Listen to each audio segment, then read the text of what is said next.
Hello and welcome to 5 First Impressions, a series where I take a look at 5 games that I recently played for the first time and give you my thoughts in less than 5 minutes. Alphabetical order here, starting with Concept. Concept is a really fun party game where you are trying to get someone to guess a word by describing it using only symbols on the board. So for example, if you are trying to describe a bee, you might put a cube on animal and black and yellow and flying, and then hopefully the person will guess the word. An interesting note about this game is that the rules have a whole page of instructions on how to keep score between teams, but then at the very bottom it basically says, when we were playtesting this game, we discovered that it's a lot more fun to just play cooperatively and not keep score.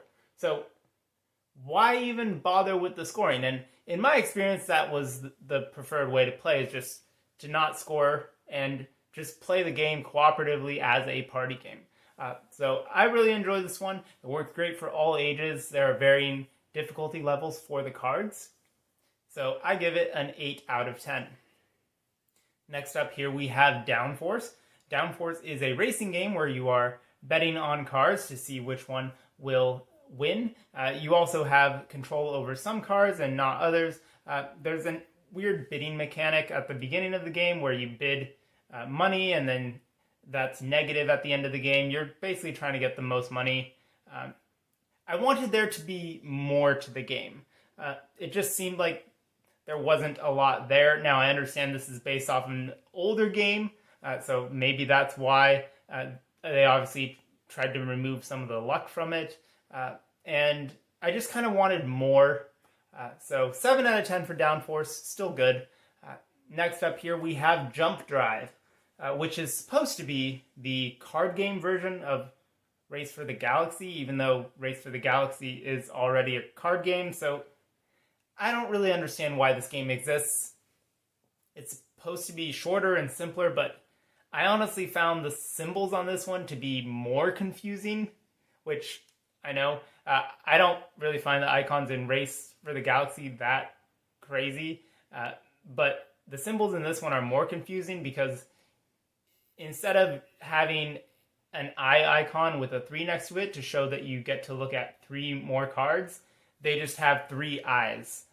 So I don't know if they were trying to simplify the symbols, but they basically added more symbols instead of just the symbol and a number like in the game that it's based off of.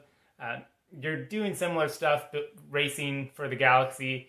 The game ends when the chips run out, and it seems like there's a huge runaway leader problem because you get income from your planets or whatever every turn. So if you put down a planet early on that gives you a bunch of points, you're pretty much going to win the game because you're going to keep getting that amount every round.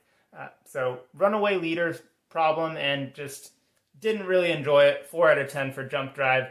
Just play Race for the Galaxy. Next up here we have Kites.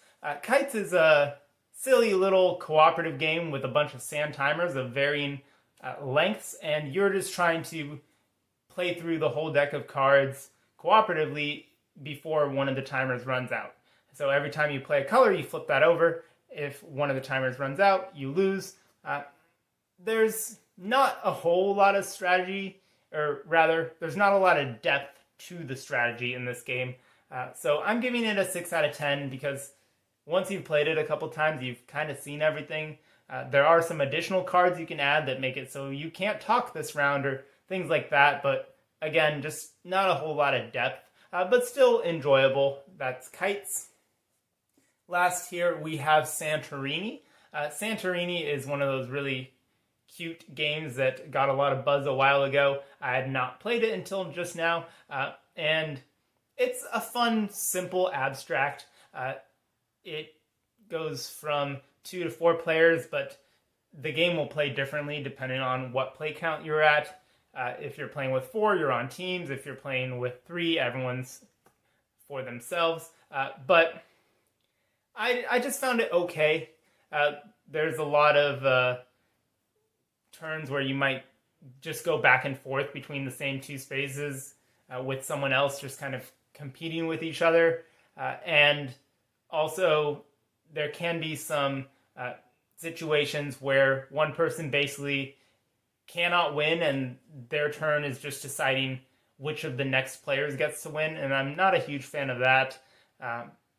But still a decent game. I give it a 6 out of 10.